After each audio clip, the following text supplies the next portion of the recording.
The Formula One weekend has started in Singapore, and teams have brought parts for this very particular track. It's going to be very hot here in Singapore. It's always very humid, and we're going to have a heat hazard, so I will talk a little bit about that. The track has been resurfaced. I'm going to talk about that as well. And teams have brought particular parts, very track specific. I don't think there's a big upgrade here. That's just going to be the case here in 2025. Last year, it was Ferrari bringing a big front wing.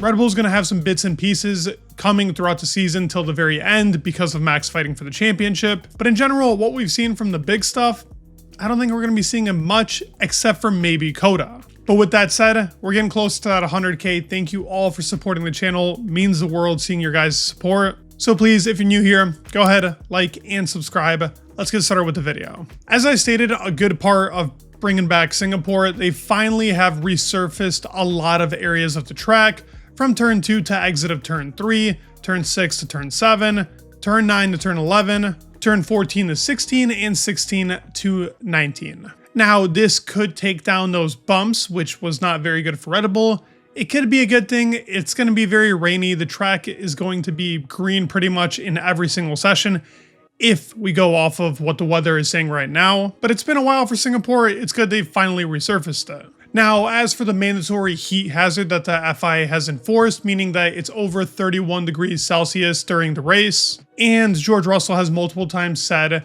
that the cars inside of those cockpits, it gets up to about 60 degrees temperature Celsius, which is just insane to think. You're pretty much cooking in there like a chicken. A lot of drivers have already been wearing their cooling vests, as we can see.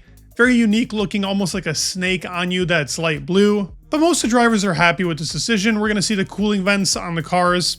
Typically, these are towards the upper nose area, as it's just another way of providing air to the driver, particularly hitting them in the face, so they can feel somewhat cooler. I do remember in 2023 of Qatar where it was stupid hot. George Russell at some point was like taking his gloves, opening them to have more airflow come within the gloves. I don't think it's going to get to that level, but these drivers are definitely going to sweat like crazy because of the humidity. So that could also bring in a couple of teams. Supposedly Ferrari, I will talk a little bit more about them. I didn't really give them the benefit of the doubt in my predictions. I still kind of feel the same way. Make sure you go to Unchained Media Inc. and put in your predictions for this weekend. Let's get started with the rear wings. So we have seen all these rear wings from McLaren. This is their Monaco spec of downforce that has been a little changed up since then. In Hungary, they ended up changing around that corner shape and a little bit in how that lower spoon looks like going towards the corner of the rear wing. It's going to be max downforce.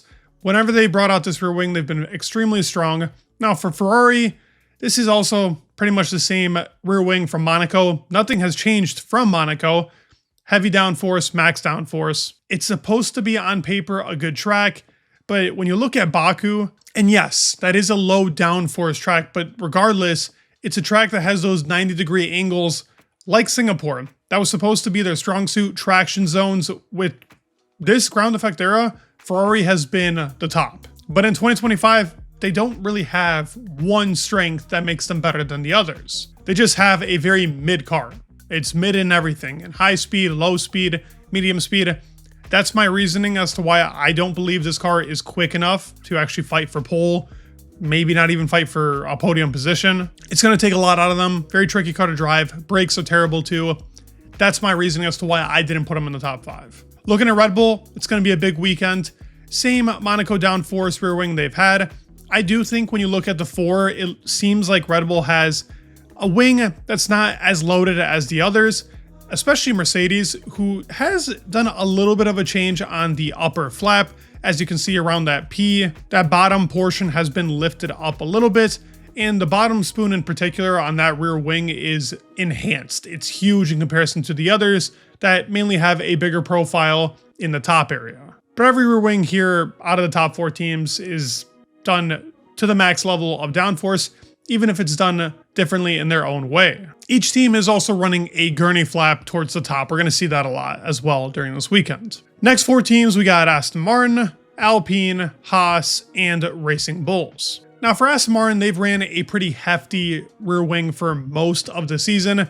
It's where their car has actually been best in the high downforce stuff. Zandvoort was pretty good. Hungary was amazing for the team. They were in the top 5, which has only been done once this season so far for the team in green. When I am looking at this picture, it does look like they've done a little bit to that rear corner profile. I have yet to see this on the rear wing. Maybe I've missed it, but I do like that little enhancement they've added to the very edge. Still, Monaco downforce, not too much different.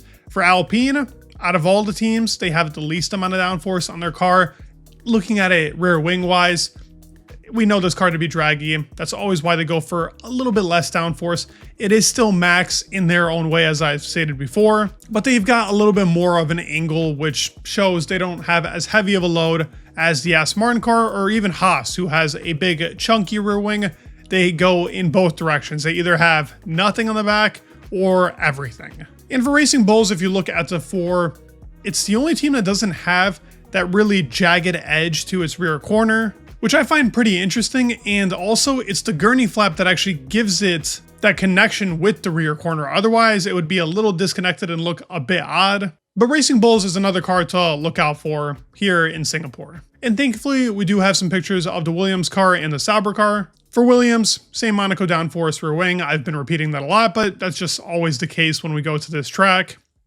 Same type of configuration, and they're pretty heavy on the upper section. Now for Sauber, I have yet to see this rear wing during the season. It does look like a 2024 rear wing to me. I think they've brought it back just for this GP. In Monaco, they had something a little different, but more similar to that of the Mercedes, with that lower spoon section being huge. Particularly if we had a upper view, it'd be a great way of seeing it. But from here, just take my word for it, it's very big, very wide, and they've done a couple of enhancements as well to try and control the drag in the rear part of the car. Now, a couple things to look out for here, particularly with Red Bull. I've already seen with Yuki, he is running a older front wing, and I do think Verstappen is going to be running not the Baku front wing that was still made for that low downforce track. If they do run that, that would be very shocking.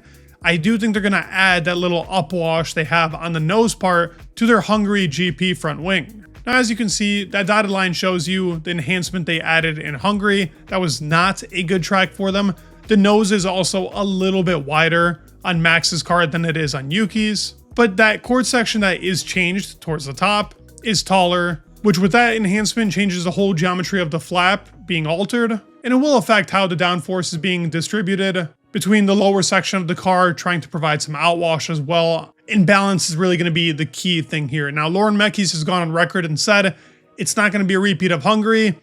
Let's see, they have updated the car a decent amount, especially in the floor, but it's been low downforce tracks. This is the real test for them. As I stated with Ferrari, we're going to see that gurney flap on its front wing.